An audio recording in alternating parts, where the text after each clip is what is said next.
안녕하세요. 오늘 즐거운 상업경제 시간입니다. 자, 오늘 우리가 배워야 할 내용은 무역 파트를 배울 거예요. 여러분들 교과서 263페이지를 보시면 자, 무역에 대해서 나올 겁니다. 자, 무역에 대해서 한번 살펴보는데요. 그 무역 중에서 오늘 우리가 뭐에 대해서 살펴볼 거냐면 무역의 형태별 특성에 대해서 한번 살펴볼 겁니다. 즉 무역이라고 하는 것은 무엇이냐, 또한 무역의 어떠한 형태들은 어떠한 것들이 있는가, 우리 같이 이번 시간에 한번 살펴볼 수 있도록 하겠습니다. 자, 우리 수업하기 전에 전 시간에 배웠던 내용 우리 한번 다시 한번 점검해 볼까요? 자, 우리 전 시간에 배웠던 내용이 어떤 내용이었죠? 그렇습니다. 우리 전 시간에는 바로 국제수지에 대해서 한번 살펴봤어요. 자, 국제수지라고 하는 것은 뭐냐? 라고 하는 것과 그 구성 요소에 대해서 한번 살펴봤고요. 환율에 대해서 한번 살펴봤습니다. 우리 생각나는 친구들 한번 잠깐, 우리가 배웠던 내용들을 한번 생각해 봅시다. 국제수지의 구성 요소는 뭐가 있었다고 그랬죠? 그렇죠. 경상수지하고, 자본수지, 금융에 관한 것이 있다고 그랬었죠. 그래서 경상수지에는 네 가지의 수지가 있다고 그랬어요. 첫째는 상품수지, 두 번째는 서비스 수지, 세 번째는 경상 이전 수지, 그 다음 네 번째는 본원 소득 수지가 있다고 이야기를 했습니다. 그러면서 우리가 이 국제 수지를 배우고 나서 환율까지 배웠죠. 자, 이번 시간에는 우리가 무역에 대해서 한번 살펴볼 건데요. 자, 배워야 할 내용은 무역의 형태별 특성에 대해서 한번 살펴볼 겁니다. 그래서 학습목들은요, 무역의 형태별 특성을 설명할 수 있다. 어떠한 형태가 있고 어떠한 특징이 있고 거기에 맞는 어떠한 특성, 각각의 무역에 대한 특성별로 우리가 설명할 수 있어야 된다는 내용입니다.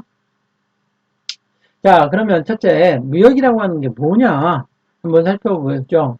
여러분들 그 뉴스에 보면 많은 내용들의 무역에 대해서 나오죠. 어떤 물건을, 외국으로 물건을 싣고 가는데 그 배에다 많은 물건들을 실어서 이렇게 외국으로 나가는 모습을 보았을 겁니다. 또 외국에서 물건을 사오는 모습을 보았을 거예요. 자, 우리 가끔가다 그런 내용들이 나오는데 그게 바로 무역이에요. 자, 무역이라고 하는 것은 국가 간에 이루어지는 상거래라고 하는 거예요. 그러니까 한 나라가 다른 나라에 물건을 판매하면 이것을 뭐라고 그래요? 수출이라고 하죠. 반대로 물건을 구입하면 수입이라고 합니다. 이러한 좁은 의미에서 수입과 수출입, 즉 수입과 수입을 수출과 수입을 합쳐서 우리는 뭐라고 하냐면 무역이라고 하는 거예요.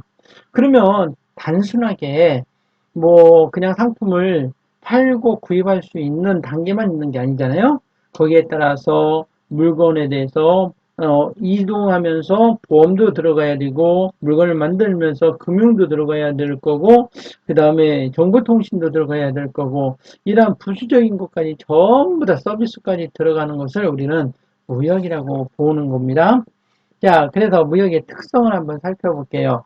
여러분 여기 보시면 첫 번째 뭐가 나와 있어요? 물품 운송 시 해상 운송을 가장 많이 이용한다고 그랬어요. 자, 왜 운송을 가장 많이 이용할까요? 그렇습니다. 여러분들 우리 운송에 대해서는 네 가지에 대해서 한번 살펴본 적이 있는데 첫 번째 뭐에 대해서 살펴봤어요? 육상 운송. 육상 운송은 자동차 운송과 철도 운송이 있다고 그랬죠. 그 다음 두 번째로는 뭐가 있다고 그랬어요? 그렇죠. 해상 운송. 세 번째는 항공 운송. 이 두 가지를 합쳐서 이루어지는 것을 복합 운송이라고 했는데, 그러면 무역은 왜 해상 운송을 가장 많이 이용할까요? 그렇죠. 가장 운송비가 저렴하고 물건을 가장 많이 실을 수 있다라고 하는 거예요. 여러분 무역을 하면서 물건을 조금씩 수출하는 게 아니라 무역을 대량으로 수출할 수도 있잖아요. 그렇기 때문에 국가가 또 국가 간에 떨어져 있는데 어떻게 해요? 자, 바다를 건너가지 않습니까? 거기에서 가장 적합하게 이용하는 게 바로 해상 운송을 이용한다. 즉 해상 운송을 가장 많이 사용한다는 이야기는 선박을 사용한다. 그런 이야기겠죠. 두 번째로는 무역은요 산업과 밀접한 상호작용 관계를 형성한다고 그래요. 왜 그럴까요? 자, 무역이 그만큼 성장했다는 이야기는 산업이 그만큼 뭐 했다는 거예요? 발달했다는 거예요. 산업이 발달했다는 이야기는 그만큼 경제가 성장했다는 이야기예요. 우리 경제의 성장에 대한 지표들 이야기했잖아요. GNI, GDP, 그 다음에 GNP 같은 이런 용어들을 우리가 이미 배웠지 않습니까? 이러한 것들이 정말 무역은 산업과 밀접한 상호작용 관계를 가지고 있고 또한 경제 성장을 나타내는 지표가 올해도 허용된다. 라고 보면 되겠고요. 나중에 설명하겠지만 무역 수지, 국제 수지하고도 연관이 있는 거예요. 그렇기 때문에 산업과 밀접한 상호작용 관계를 한다고 이야기를 합니다. 자, 세 번째는요. 모든 무역은요. 각 나라에서 그 관리 감독 또는 통제를 한다는 이야기예요. 우리 5번에 보면 관세 및 비관세 장벽에 따른다 그랬죠. 자, 이 말은 바꿔서 이야기하면 한 나라가 다른 나라에 한 나라가 무역에 대해서 통제를 하는 거예요. 한 예를 들어 볼게요. 자국에 왜 관세 및 비관세 장벽을 따를까요? 왜냐면 관세라고 하는 것은 여러분들 관세가 뭐예요? 그 국가 간의 무역 경계선, 이 경계선을 지나갈 때 부과하는 조세를 뭐라고 하냐면 관세라고 하는 거예요. 그래서 관세, 여러분들 미국에서 예를 들어서 우리나라로 이렇게 수입 물품이 온다. 그러면 관세를 부과시켜요, 안 시켜요? 부과를 시키는 겁니다. 자, 뿐만 아니라 이렇게 이러한 관세와 비관세 장벽을 통해서 모든 나라가 무역을 관리하거나 통제한다. 이렇게 보시면 돼요. 그 다음에 이 무역은요, 국가 간의 거래지 않습니까? 그러다 보니까 여기 보세요. 위험성이 높다, 낮다? 높다. 왜 높을까요? 그렇죠. 예를 들어서 선박을 통해서 이용을 합니다. 자, 선박을 통해서 이용을 하다 보면 중간에 물품이 손실되거나 또는 파손될 수도 있고요. 뿐만 아니라 예를 들어서 해적을 만나서 거기에 물건을 갈취당할 수도 있고, 또는 암초에 배가 이렇게 전복될 수도 있고, 이런 여러 가지로 인해서 어떤 위험성이 더 높죠. 뿐만 아니라 거래처, 즉 수입상으로부터 상품 대금을 받아야 되는데 대금을 못 받을 수 있는 금융상의 위험도 있다. 그래서 국내 어떤 상거래에 비해서 위험성이 상당히 높다. 그런 이야기입니다. 그 다음에 여섯 번째 보시면 운송 및 보험, 금융 등 각종 수단에 필요해요. 자, 선생님이 이야기했죠. 좁은 의미로 무역이라고 하는 것은 뭐예요? 수출입을 의미하지만 이 물건을 만들고 또 만들기 위해서 돈이 들어가고 운송하는데 보험도 들어가고 운송도 들어가고 이런 여러 가지 각종 보조 수단이 필요하다는 거예요. 우리 이미 유통 시간에 배웠어요. 유통의 기능에 대해서 배웠지 않습니까? 유통은 매매 기능뿐만 아니라 물적 유통 기능도 있다고 그랬어요. 또 유통 조성 기능이라고 하는 게 있다고 그랬죠. 그 조성 기능 중에 해당하는 게 바로 여기에 운송, 보험, 금융 등의 각종 보조수단이 필요하다 이거예요. 그 다음 일곱 번째는 국제 통일 규칙에 따라 국제 상거래가 이루어진다는 거예요. 한 예를 들면 우리 매매에 대해서 한번 살펴봤죠. 자, 매매하면서 그때 인코텀즈라고 하는 게 설명을 했어요. 그 인코텀즈가 바로 국제 통일 규칙이에요. 이것뿐만 아니라 신용통에 의한 규칙도 있고요. 뉴욕 협약에 의한 규칙도 있고요. 이러한 규칙에 의해서 이루어진다 그런 이야기입니다. 자, 그러면 이제 우리가 무역의 형태에 대해서 한번 살펴볼 거예요. 여러분들 이 내용은 참 중요한 내용입니다. 자, 무역의 형태에는 어떤 것들이 있느냐 한번 살펴보도록 할게요. 먼저 중개무역과 중개무역에 대해서 한번 살펴볼게요. 중개 여이자 무역과 중개 아이 무역이 있습니다. 먼저 중개 여이 무역이라고 하는 것은 뭐냐? 이거예요. 한 나라에서 물건을 구입을 해요. 수입을 해옵니다. 그런데 그 수입한 물건을 변형시키지 않고 제3국으로 그대로 수출하는 무역 형태예요. 그러니까 A국에서 어떠한 물건을 가져와서 B국에다 그대로 파는 거예요. 그러면 그대로 파는데 무슨 차익을 목적으로 하느냐? 수출대금과 수입대금의 차액을 취득하는 것을 목적으로 합니다. 여기 오타가 하나 있네요. 수출이 아니라 수입으로 바꿔주세요. 그러니까 한 나라로부터 수입한 물건을 그대로 다른 나라에 수출하면서 생기는 그 차액을 취득하는 것을 목적으로 하는 무역이 중개무역입니다. 그다음 중개아이 무역은요, 우리 공인중개사 하듯이 중개인, 보조상인에서 중개인 나오듯이 그걸 생각해 보면 돼요. 자, 수출 당사자 간에 제3자의 중개로 의해서 이렇게 매매가 이루어지는 형태예요. 자, 이거에 대한 그림이 우리 교과서 265페이지에 잘 나와 있죠? 한번 보겠습니다. 자, A국에서 상품을 10달러만큼을 수입을 했어요. 수입을 했는데 이것을 가공하지 않고 그대로 B국에다 판매를 했습니다. 얼마에 판매했냐면 15달러에 판매를 했어요. 그러면 그 차액 5달러가 있잖아요. 이 5달러의 차액을 수취할 목적으로 이루어지는 무역이 바로 뭐단 이야기예요? 중개무역이라고 하는 거라는 이야기입니다. 그다음 중개무역이라고 하는 것은 뭐냐? 수출국과 수입국 사이에서 뭐 해주는 거예요? 중개 알선해주고 거기에 따른 수수료를 받는 무역 형태가 바로 중개무역이라고 하는 겁니다. 알겠죠? 그 다음 세 번째는요, 통과무역이라고 하는 게 있어요. 통과무역이라고 하는 것은 말 그대로 한 나라를 거쳐서 하는 무역이에요. 그러니까 우리나라에서 무역을 하는데 싱가포르를 거쳐서 미국을 간다든가 이러한 형태의 무역이 바로 뭐란 이야기예요? 통과무역이라는 이야기예요. 이런 통과무역의 가장 핵심은 뭐냐면 하역료 또는 보관료, 보험료, 통과 수수료 등을 획득을 목적으로 하고 있는 무역이다. 이렇게 이해하시면 되겠습니다. 다음 스위치 무역이라고 하는 것은요. 스위치 무역은 말 그대로 수출상과 수입상이 단 직접적인 거래가 이루어지는 거예요. 단지 차이가 있다면 대금 결제에 있어서 수입국도 수출국 돈도 아닌 제3국에 예를 들어 보겠습니다. 우리나라가 일본하고 무역을 계약을 해요. 우리나라가 수출상 자 일본에 수입상이 있다고 가정을 합시다. 근데 매매 계약을 체결하는데 이렇게 계약을 체결했는데 대금 결제는 달러로 대금 결제를 하기로 했어요. 그러면 달러는 어느 나라 거예요? 미국 거죠. 그러니까 제3국의 무역업자를 개입시켜서 그 대금 결제할 때 제3국의 화폐를 통해서 결제가 이루어지는 무역, 이게 바로 스위치 무역이다. 그런 이야기입니다. 자, 이렇게 우리 무역의 형태를 한번 살펴봤는데요. 그러면 형태의 또 다른 형태가 있어요. 어떤 거냐면 수출상과 수입상의 수출국과 수입국의 어떤 무역의 편차가 생길 수 있겠죠.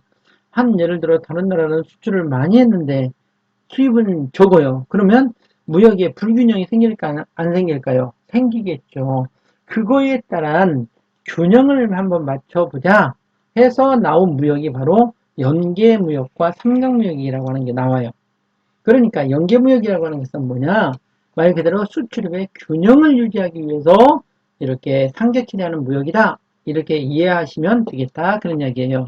그런 형태로 뭐가 있냐면 첫째, 물물교환이라고 하는 게 있어요. 물물교환. 자, 물물교환은 수출국과 수입국 사이에서 물건과 물건 서로 교환해 주는 거예요. 그러니까 이거는 화폐 거래가 없다고 봐야 되겠죠.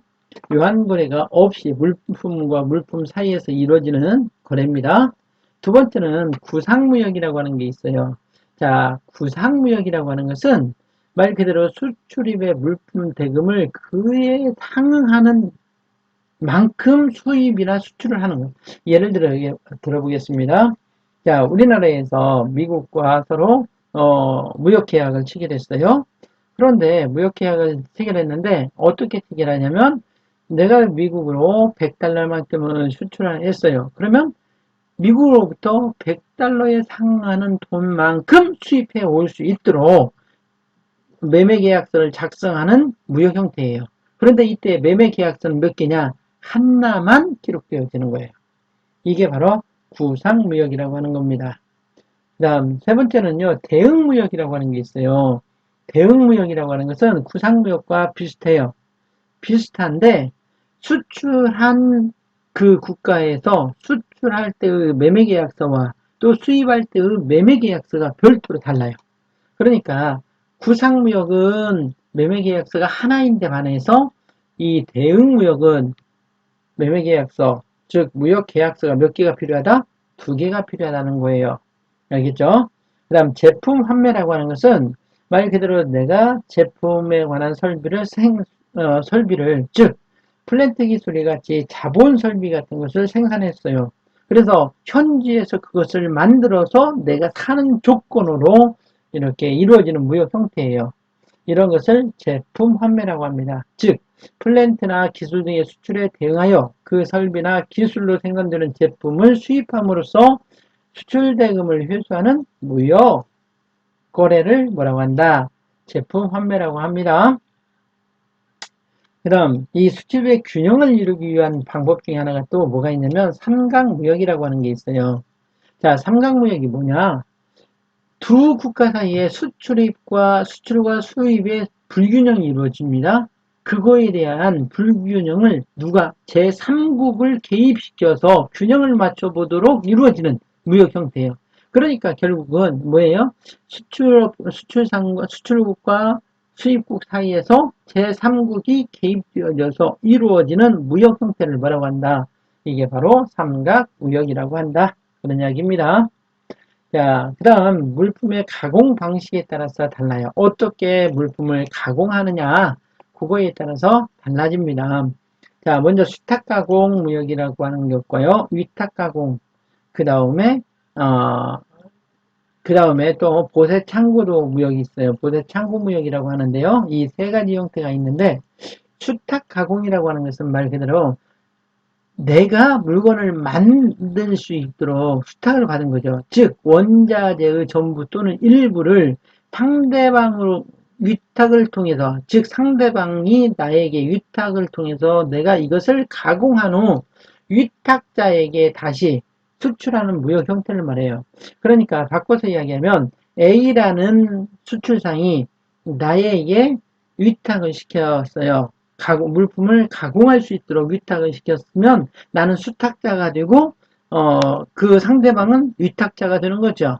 그래서 내가 물건을 만들어서 그 위탁자나 또는 제3국에다 판매하는 무역 형태를 뭐라고 한다? 수탁 가공 무역 형태라고 합니다. 그 다음 위탁 가공 무역은 수탁의 반대 개념으로 생각하시면 되겠죠.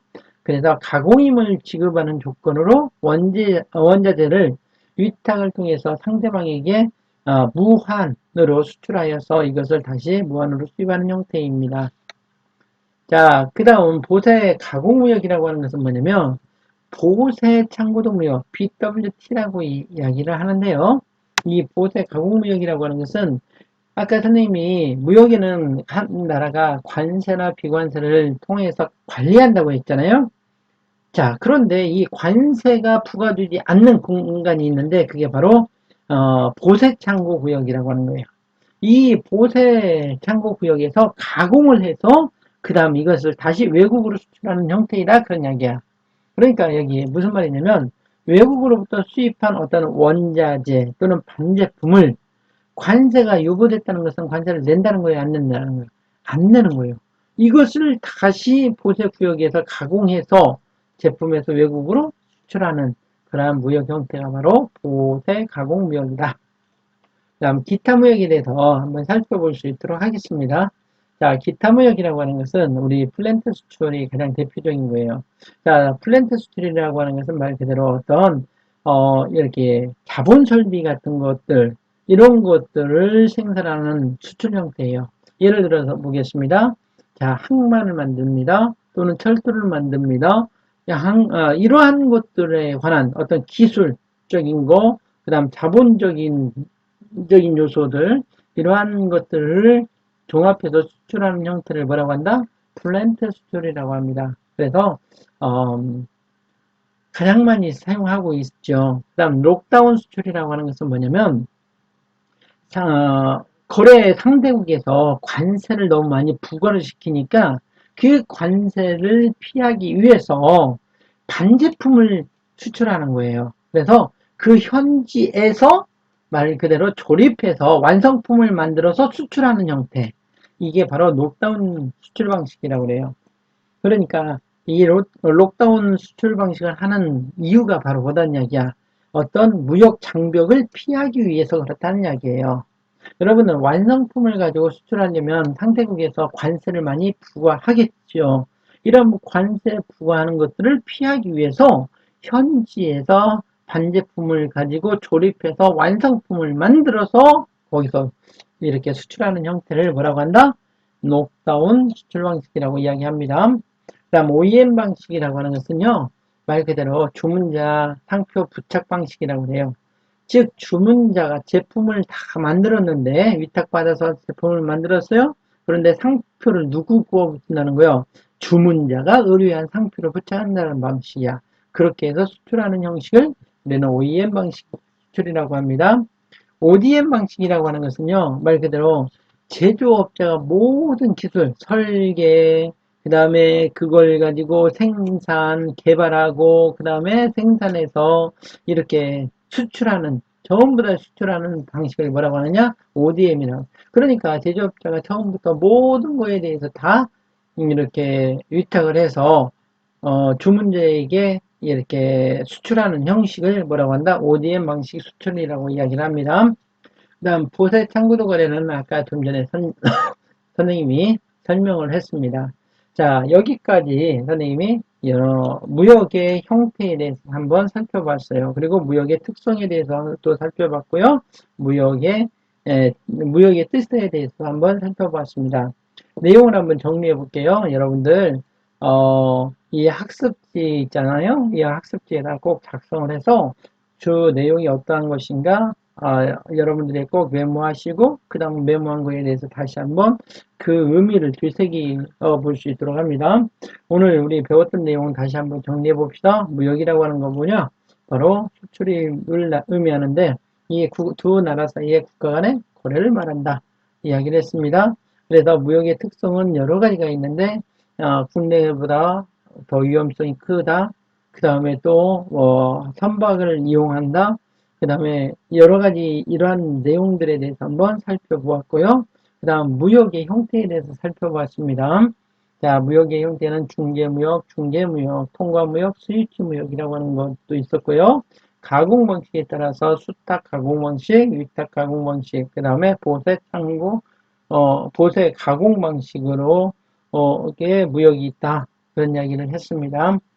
자, 그 이외에 기타 무역에는 또 뭐가 있다고 그랬어요? 그렇죠. 플랜트 수출이라고 하는 거, 오, 어, ODM 방식이나 또, OEM 방식이나 이런 거에 의해서 수출하는 방식, 녹다운 수출 방식 등이 있다고 이야기를 했습니다. 자, 그러면 우리 오늘 배웠던 내용에 대해서 다시 한번, 평가를 한번 해보도록 하겠습니다. 자, 배웠던 거 봅니다. 우리 수입한 물품을 변형시키지 않고 그대로 제3국에 수출하여 차익을 추구하는 것을 목적으로 하는 무역이 무슨 무역이라고 그랬죠? 그렇죠. 중개 무역이라고 이야기를 했습니다. 두 번째 봅니다. 수출입 물품의 대금을 그에 상응하는 수입 또는 수출로 상기하는 무역거래로 매매계약서가 하나인 무역은 뭐다? 구상무역이다. 그런데 매매계약서 수출할 때와 수입할 때 따로 기록하는 것을 뭐라고 한다? 그렇죠. 그 무역은 대응무역이라고 했습니다. 자, 오늘 우리 수업은 여기까지 하도록 하겠습니다. 여러분, 고생했습니다. 다음 시간에 봐요.